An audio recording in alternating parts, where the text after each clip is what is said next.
Bonjour tout le monde, François Makai pour Écho du marché. Très heureux cette semaine. I'm really proud to have my guest, Julien Sella. Mr. Sella, a young superstar realtor that is with us today. Mr. Julien, how are you? Good. Thank you for having me. Very happy that you've made it to the studio today. Thank you. On a short notice. I called you yesterday. You wanted to do the podcast. He's like, oh my God, what am I going to do? So, don't worry, it's going to go super well. So we're just going to have a discussion because I'm very curious about knowing more about what you're doing and what led you specifically to become a realtor, because you're a young gentleman. How old are you? Can I ask you? I'm 21. 21, exactly the age I was when I first started. Exactly. So that's amazing. And so you're going to have a wonderful career. Hope so. I'm sure of that. And you've already been in the business for a year now. Yeah, this is my second year going on to, started my second year in January. Okay. I've been with you for 1 whole year. It was a good first year. Lots to learn, a lot of experience I got. So absolutely. But what led you to become a realtor? Do you had any family members that was in real estate and you said, hey, I want to be with them? Was it, I heard this guy was driving a Mercedes or a Porsche or BMW? For sure. I have a few family members in real estate. My grandfather was actually a real estate agent back in the 70s, 80s. Okay, he wow. worked for Durante Real Estate back in the day. Durante Real Estate? Yeah, I don't know. Where was that? West Island? I think it was more Saint Leonard area, around that area. Oh, okay. We don't go there. That's okay. Saint Leonard, we don't go there because my friend Nancy Forlini is there. Exactly. And Nick Fiaschi, and they did tell me, François, if ever you list a house in Saint Leonard, beware after a visit when you enter your car, have a mirror. Okay, and they'll be put there. The mirror and they'll be there. Sure. Because the car might explode. So I'm like, okay, I'm not going to St. Leonard. No. Hi to everyone in St. Leonard, and hi to Nick and Nancy. For sure. No, so I have my grandfather in real estate. I have an uncle in real estate. I have another uncle who's a big investor. He does a lot of. He owns a few plexes. Did we sell him something? No. Okay, not yet. No, not yet. We will soon. Yeah, he's more on the commercial side, and so we're getting there too. We're getting ready for a commercial exam coming up. You're getting ready for the commercial exam? Yes, sir. Yes. So already, I thought it was you just started No. I actually did my schooling right out of high school. So straight out of high school, I got a little bit of sales experience during COVID. At the time, I was into buying and selling cars, flipping, stuff like that. So over the period of COVID, when everything you were flipping cars? Sorry? Yeah, we were buying, me and my brother actually. So we were buying cars. We would fix them a little bit, and then we would sell them.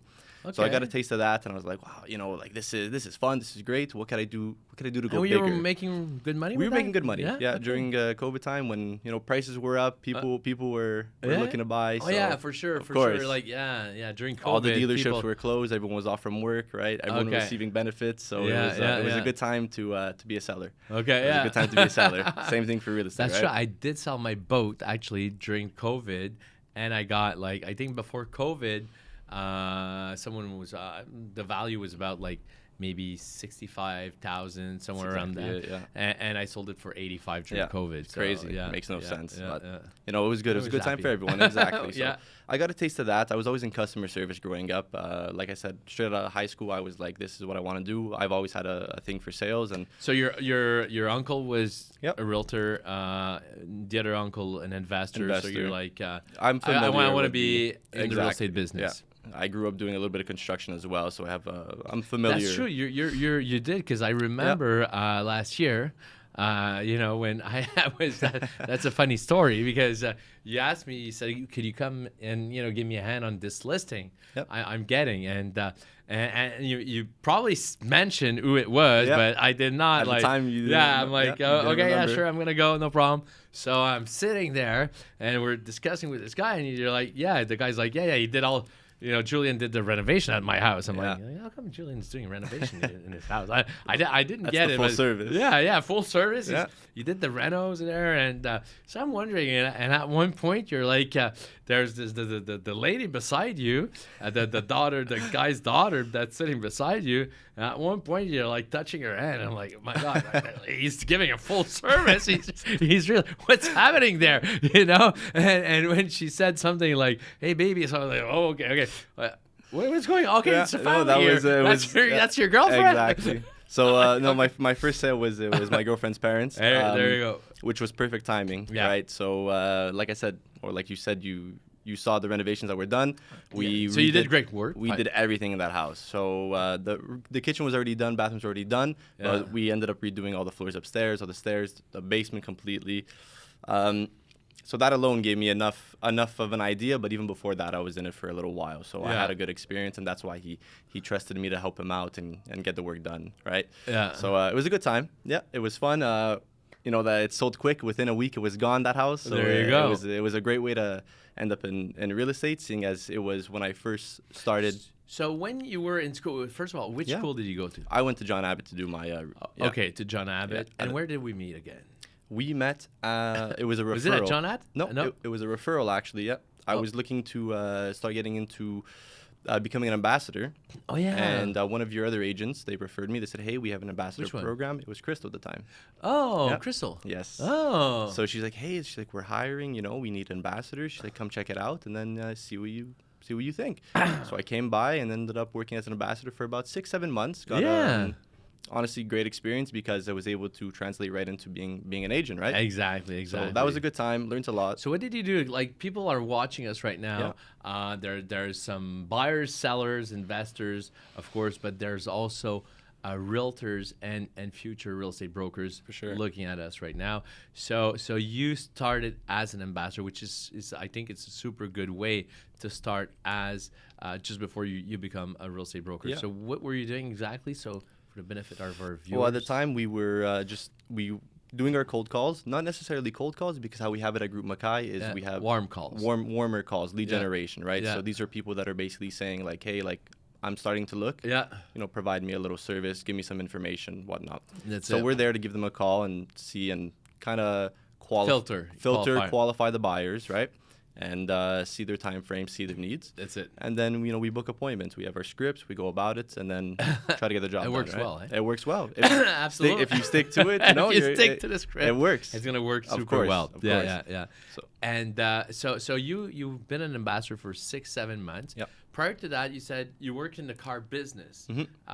And in high school, were you working somewhere, or you started like finish high school? You went directly to the car business and real estate. In high school, I had a few little handful of jobs. I started off working as a restaurant. I started working when I was 16. I was working as a busboy, busting tables. Okay. You know, classic way to get going. There you go. And then I worked there for about a year and a half, and then I ended up going to work at a gym that I used to train at. Okay. So got a job there. It was right before COVID. And it was nice because, one, you're dealing with customer service, so you're practicing your people skills, especially Right. at a gym. You know, Right. you're trying to give a good service. But we were also selling personal training and consultations. So I was getting... Were you doing that? Yeah, I Yeah. was getting practice of...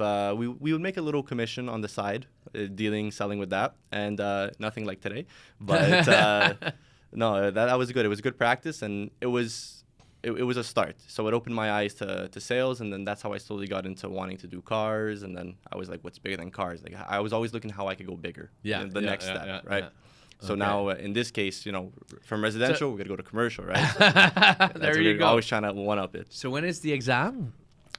We booked it for May 21st. May 21st. Yeah. Okay, so it's coming up soon. Yep. So that's good. That's good. So I welcome you to our commercial group, because we got more and more agents Yes. in the commercial Yes. group. So that's really, really good. And that's a service that we're offering to clients, either to sell their business, sell commercial building, semi-commercial building, revenue properties, 5-plex, 6-plex, and up to 100-plex. No problem with that. If we can, we'll do it. You know? Absolutely. So basically, you chose Group Makai because you became an ambassador, right? Yeah, I was an ambassador there. I was comfortable with the system. You know, it was working out well as an ambassador. I was doing a decent amount of appointments a day. I think I was doing 4 or 5 appointments a day in the time frames I was working. Yeah. So I saw the lead conversions, and I was like, well, if I could do it as an ambassador, we could do it as a broker, right? As a broker, So exactly. We went into that. We started off a little slower Yeah. because I was working at the SAQ at the time. Yeah, right. That's right. Oh, So yeah, that I was- remember. Yeah. I was doing like 30 something, almost 40-hour weeks at the SAQ. So when it started picking up in real estate, I was never able to make it because I always had a shift. Exactly. The shifts were really poorly timed. They were smack middle of the day, right? And it was 2023 as well. That's exactly a year that was a bit more difficult in real estate. Exactly. So. It was slower. It was, even being a younger real estate agent, a lot of people think it's harder to deal with people. And as long as you provide the right information and you have a good knowledge of what you're saying and what you're doing, it doesn't change a thing. I don't find. No, I've been dealing with so you don't see it as like some people are, I'm going to struggle. People won't trust me enough. Or I thought something, so too, but no, it didn't. It hasn't affected me. There was a few clients that I've gotten when they were like, "Oh, like you're too young. What do you know about real estate?" And then you take it as a challenge. You want to prove to them that you know my something. associate knows a lot. Exactly. Worst case, you bring someone else in and makes them feel confident. You still get your sale done, and everyone's happy at the end of the day, right? So as long as we get the same training as anyone else. Right? I remember you struggled a lot on one of the sales, but finally it went through. Yes. This summer. There was one sale. It was actually, it was a bigger, well, the first one was a difficult one too because of the timing. There was the timing and also the buyers decided to buy a car right after they got their pre-approval. Yeah, that's it. So, oh my God. Like that you see on... a joke on Instagram or something. Your buyer got qualified. Now they just bought a car. It happened. They lost their money. They lost their cash down. Idiots. It was a good time. No, sorry. Nice lines. No, they were amazing. They came through at the end of the day. We worked well with the mortgage broker. I spoke to a lot of bank managers that day. I'll tell you that. Yeah, I remember that. I was on the phone all day trying to get this pre-approval done because we were a little bit past our deadline, and then the other broker, because we were buying at the same time, right? Sell to buy. And the other broker was on me saying, "Hey, where's our pre-approval? Like, we need that. We have other people waiting. They got to buy their house as well." So it was a chain. So if a bit stressful. It was. If my offer didn't go through, another 5 offers didn't go through. It was a big chain at that time. So absolutely. Dealing for your first transaction, I think it was good though because it showed me the worst possible scenario. now it's easy. Exactly. Now everything's just you're cruising. Everything's good. It's not too difficult. It's exactly what we learned. You just gotta be consistent. You gotta stay at it. Stay working hard. So as right now you're doing that full time. Yep. Yeah. So what is the schedule like? What is a week in Julien Sella's life? Yeah. So now with the weather actually getting nicer, we're trying to. I partnered up with one of our agents at our agency, and we're trying to do door knocking for at least 3 times a week. Okay. We do with Patrick Bates. Yeah. All right. Yes. All right. So we've been working together. We've been going at it for 2 weeks now. Well, it's been snowing, stuff like that. So it's a little bit more difficult when there's freezing rain and hail going on. For sure. But no, we've been staying good at it, consistent. Like I said, we've been doing 3 days a week, and on the other days, it's either filled with at least 2 hours of new prospecting, so finding new clients. Okay, in the database or in the database, and sometimes we also do expireds, cold calls. Okay, I like to mix it up. I like to try everything. Yeah, right? exactly. So you go from one stream of client and of course. So and then later on throughout the day, depending the time, I do my follow-ups because so that's like the task or the activity that you do. Yep. So do you do that nighttime, daytime? Do you start do you start at 9, at 12?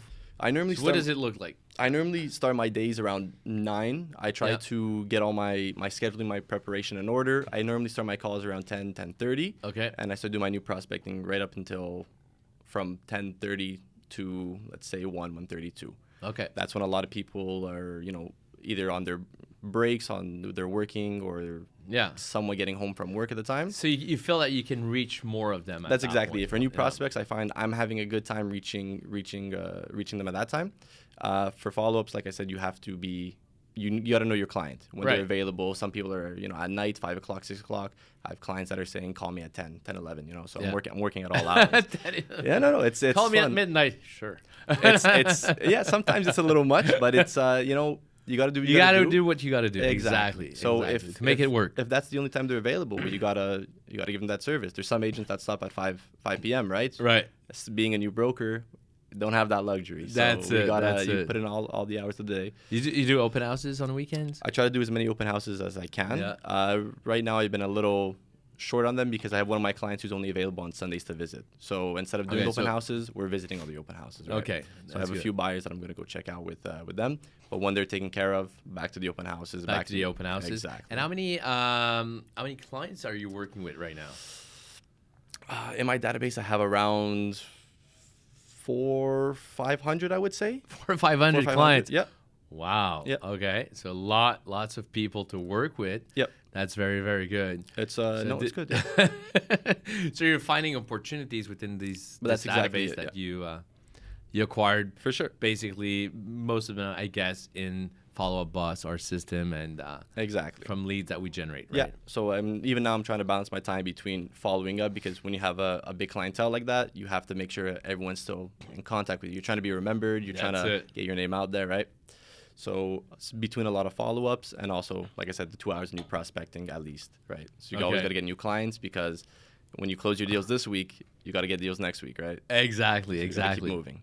So you combine prospecting new client, Yep. reaching out to new potential clients, Mm-hmm. and your follow-ups, and you're following up a system, I guess.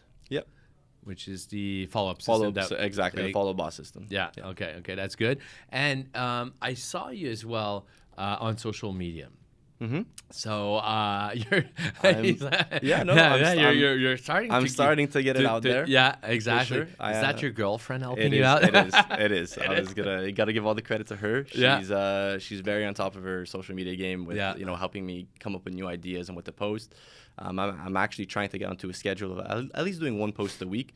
Trying to give different information out there, like interest rates or things to do to your house for renovation, stuff like that. Just to give a little bit of information. Like I said, your name has to get out there, right? Absolutely. So and then eventually slowly moving into my way into maybe doing advertisements. Okay. So right now you're advertising mostly, I think, homes that you for sale and listing. But I don't see you like talking or something. We're working on that. You're working on that. That's the next thing we're trying to. I'm sure it would be amazing. We're working on it. Yeah, no, we're planning it out. It's been in the talks of what we're trying to do. I'm also trying to make my schedule line up with her. She's fairly busy with her time. What does she do? She's currently studying to be a lawyer. Okay. She's gonna be a lawyer. Good. So you guys are married? No. Okay. Any children? No. Ah, okay. Working on that too. Working on that. Okay, that's good. We're getting there. But it's good that your girlfriend's giving you support, because in real estate, we know that it is a career where there's a lot of people that get divorced, unfortunately, are single, because we have to work a lot of hours, and sometimes we think our day is over. That's exactly it. But it's not. I just gotta I gotta answer this client. I gotta take that call. I gotta do this. I gotta write up a counter proposal, and it's time consuming. It's time sometimes that you figure that you're going to be spending with your girlfriend, your spouse, your family, and you're obliged to do it. You're always doing work. And like you said, you're doing what you need to do to have the level of success you want. Exactly. And what kind of success are you looking at? It's a good question, right? Yeah, success. It's okay. So for you, let me rephrase the question. So for you, what is success? Because it's not necessarily. So for some people, it could be money. So some people could be numbers like I want to hit like 30 sales, 30, and some people say I just want to be happy and have a balanced life between my personal life and my professional life. So what would be success for you? To start off, I don't want to go about the money. I actually really want to learn learn the field, learn sales, learn how to communicate with people, and then I want to start moving my way more to the investing side. So let's say in the middle, I would like a good balance between learning and then focusing on sales. Money not an issue, more of getting a number of sales in per year. Okay. Right. So and what would be a good number for you? I would like a perfect number for being on my second year would be a nice 24, 25 sales a year. Perfect. That's good. I'm sure you can do that, Julien. Absolutely. And what do you think is required for you to reach your goal now? Picking up the phone, getting in contact with people. You got to be meeting new people every single day. You can't sit back. You can't wait for them to come to you. You got to get out there. You have to meet people. Hundreds and hundreds and hundreds of people, right? So you got to door knock, calls, publicity, anything you could do to get people to question, pop in, say, hey, I'm interested in this. Could you explain it to me? Yeah. Get out there.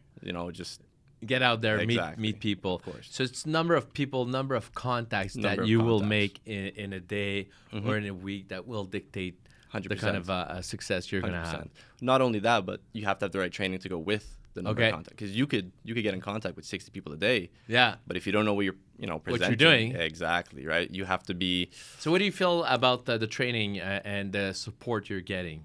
Makai, I like it a lot. I feel whenever I have questions, someone's there to answer. We have an amazing team on Telegram. We have amazing coaches. We're about six coaches now. Six coaches now. Yeah, amazing. Yeah. And whenever you ask them a question, they're always there. Yeah. Especially Camille, she's a star. Oh, it's funny because we had Nikki here at the podcast. Okay. She did mention Camille too. Camille, so amazing. Shout out to Camille. Superstar.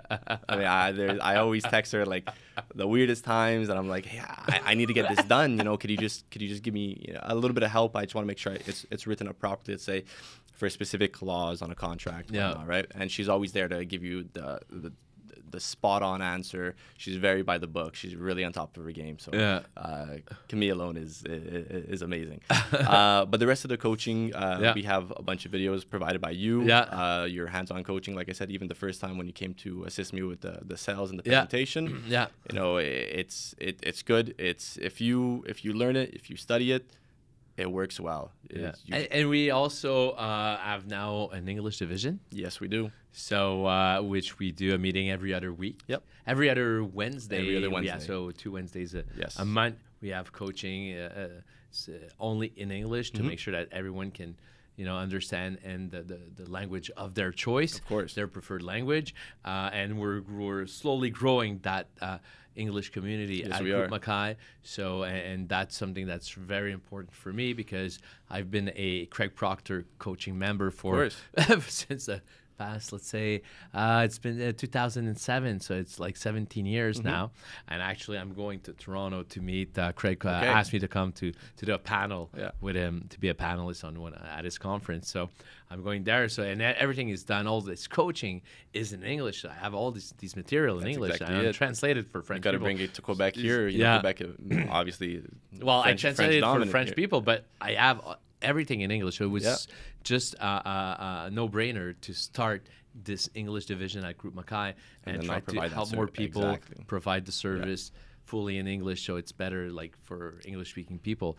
So and just the same, even though we're in Quebec, we have a really large English community here as well. Especially in the West Island or NDG, Côte Saint Luc area. Yeah. And our database alone, we have a few thousand English-speaking clients. And they only want to deal with English, right? So they need brokers to provide them that service. And Maya, Maya here, marketing director here. So actually, with Chloe last week, they upped the number of leads, English leads, just so you know. We finally did it. We finally did it. It's been a few weeks. We're like, there's not enough English leads. So now we did it. Now there's more and more English leads. Especially with the market coming up and a lot of sellers that want to go in the market, houses going up. We work the greater Montreal area. So we work Laval, all the North Shore, the South Shore, the island, the West Island, like you mentioned. So, of course, we're everywhere. Yeah, exactly. And being bilingual is such an advantage that we can target a lot the English community with a lot of our English-speaking agent and the French one in the French community. So that's wonderful. We're everywhere with that. Yeah. But exactly. But you're in Laval, right? Yeah, I live in Laval. Exactly. I was raised in Laval. I've been there for 20 years. I moved there when I was 1. Whole life was spent there, except then I moved to, when I went to college was in the West Island, but once again, another English area. So I've been English around a good portion of my life. That's good. It's all right. That's better. I know you speak French too. Yes. We've been working with a lot of French clients, really working on it. We closed a few deals in French, so it's not an issue. I'm not worried about that. No, absolutely not. And do you work? So you work everywhere, basically. Everywhere. Pat lives on the South Shore. Pat lives on the South, exactly. So he lives almost an hour away from me. So when we go do door knocking in his area, it's an hour drive. There and back, right? So and it's only French there, of course. We're talking. It's really French. But Pat's English. Yeah, he's bilingual as well. He's really good. But we bounce off each other, and it's a lot easier. When I do my presentation in French, if I stumble on a word or something, he's right there to pick it up. We bounce off each other really well with that. So Yeah, that's you know, cool. Especially in our evaluations, it makes us look that we're on par. We're communicating with each other perfectly. So That's very good. that's And good. what do you think about the support team? We talked about the coach, but you have Eve, Sandrine, The admin, Mary-May. the admin is also, it's very, they're on top of their game. Like I said, Sandrine, she's always there to answer your questions. Yeah. To take care of your listings or your documents, stuff like that. Ev as well for the documents. They're very good with that stuff. Nothing ever goes missing. They're always on track. When if you're missing something, they're there to tell you right away. There's no delays. We have a beautiful system, Makai, to get all their documents in order. So the second you get a contract signed, plug it in. It's there. It's taken care of. Yeah. Exactly. Wow. So our admin, I cannot complain with that. It's very very much worth it. Very much worth it. So we're looking at next year at 25 cells, a big career. How do you find the name of the podcast is Écho du Marché? So we want to know about the market trends right now. What's the market like actually? Like we've been hearing, okay, the interest rates are not going down, they're not going up, they're pretty stable. That's exactly Last it. year was a year where the buyers, we felt that they were having their foot on the brake. They were not moving down, as fast. Rates were going up. Now it's pretty much like now there's no bad news. There's no good news, no bad news. So what's happening? We're in a pretty neutral market, I would say. Yeah. Neutral in the sense of rate. They're not going up. They're not going down. Everyone's getting a decent rate. They're used to seeing 2-3% rates, and now they're getting 5 or 5.5. Some people are getting like 4.8, 4.9 around, right? Yeah. The good ones. It's just they're not used to these numbers anymore. So a lot of people are going in with higher expectations, and especially sellers. They're always trying to achieve more. Everyone wants Exactly. more. They for want your more home, money for sure, and Normal. we get it for you, of course. Totally, absolutely. But and you see the rates are coming down a little bit, but prices are going right back up. So we're in a neutral position. It's hard to tell. A lot of people are trying to predict when the right time to buy is. Yeah. And the truth is, you cannot predict when the right time to buy is. It's when you're ready, and the sooner you start buying a house and start paying off your mortgage, the better it is for you at the end of the day. You start building equity sooner, and Absolutely. Worst case, if the rates come down and you're at a 5 or 5.5%, you could always refinance, add some value to your house, pull some money out of it. Next thing you know, you're investing in real estate, right? So start going to buy a Plex or investment properties as well. That's good. So you know a lot about investment. I like the investment side. I like trying to work with contractors as well. I actually have a listing up in Lorraine right now. That's currently, it's almost being built. Oh, it's almost done being built. It's done in the next month. Okay. The outside's finished. They're working on the finishing. And we actually have a meeting coming up to go check it out, see how the project's going. Okay, And, that's good. Yeah. That's So good. that's going to be, And now when you're going to, because you did mention that one of your goal is to work in commercial. of course. Or is it more commercial or revenue properties, or did you? I want to try a little bit of everything. It's too early to say. I'm only on my second year, right? Yeah. So it's too early to say what I want to do. Residential, I love it. I love dealing with people. The emotional connection. You're not just selling. You're building a relationship with your client. Yeah. Right. So dealing with somebody's biggest problem, biggest issue, and knowing that I'm there to help them, support them, and make them feel comfortable, and really shine light on the situation, saying that it's, hey, you're okay, you're in good hands, I got it. Yeah. It's a really good feeling. But there's also a side of when you start dealing with the investors and you want to see them make money, they get excited. Yeah. They're the big guys bringing all commercial. There's lots of money to go around, right? Yeah. So whether it's industrial or revenue properties like plexes, 8 to 12 doors and above, I would like to dip my hands in a little bit of everything. Try it out. That's good. That's good. And I encourage you to do that, because you're course. going to see that you're going to, you might love better like selling businesses or doing this or that. Actually, one thing that I like as a realtor in my career is the ability to change. Like I worked a lot with buyers. After that, I worked a lot with sellers. After that, I became a team leader. After that, a real estate agency owner. And after that, I work in commercial. And I started to sell businesses. Yeah. And which like last year, I sold a gas station. Like this is it's cool. We can do a lot of things, and sometimes I love selling condos and houses, but sometimes trying something else is fun too. Yeah, it changes the pace, changes the project that you're working on. Exactly. If you're selling a big garage, industrial building versus selling a little condo, like you said, it's a completely different game. Numbers are 10 times bigger. Numbers are very different. So. But still, it's always Well, not always. In commercial, there's less emotions, 100%. but there's still emotion. Of course. And I can tell you, I've sold at that gas station, and there was plenty of emotion from the buyer, from the seller. Yeah.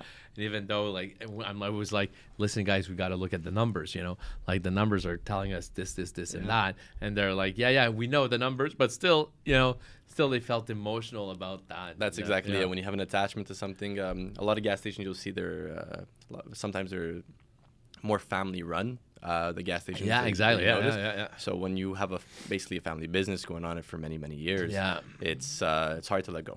It's hard to let go.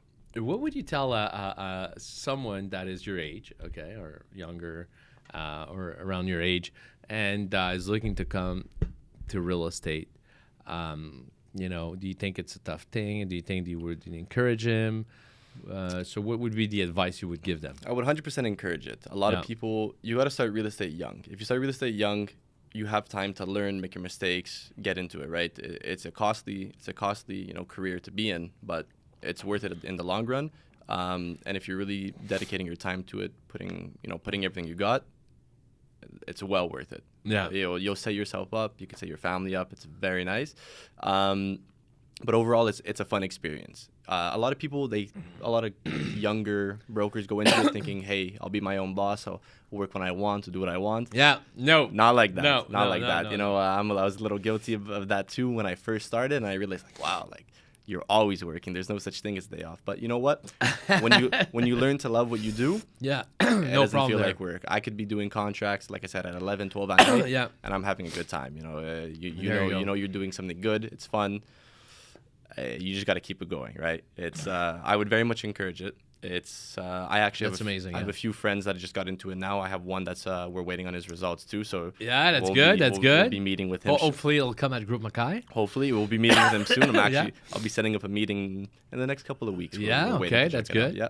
So hopefully he likes what he sees. I think I did a good job. Yeah. But you always do. Always. So but I'll also be there to support him and show him basically how to get started, and I'll be there to door knock, show him the scripts, correct him. And would you be okay if some of our viewers here that are looking at our podcast, and if they're future realtor, that they reach out to you? Of course. Yeah, that's possible. Guys, if you want to reach out to Julien, it's going to be a pleasure for you to do that. For sure. You could reach me out on Instagram, Facebook's my name, Julien Sella. Or if you want to contact me directly by my number, 438-255-2523. Okay. So, but he has a girlfriend, just so, okay. Of course. Yeah. And if you're a buyer or a seller or an investor, or if you want to sell a business too, he's going to have his license soon. We can do it together. Yes. And if you want to buy commercial revenue properties, or you have revenue properties, you're looking for tenants, we can all help you with that. Absolutely, Julien. It will be a pleasure for him to do that. Julien, thank you so much for coming to the podcast. It went by so fast. It did. And I think you could speak for another hour easily. So much to say. Easily. That doesn't end. So we'll invite you back again Amazing. For another podcast together. So thank you again for coming. Thanks so much. Thank you. Merci tout le monde d'avoir été avec nous. Je vous souhaite un beau week-end. Have a great weekend, guys. And on se voit bientôt. Merci.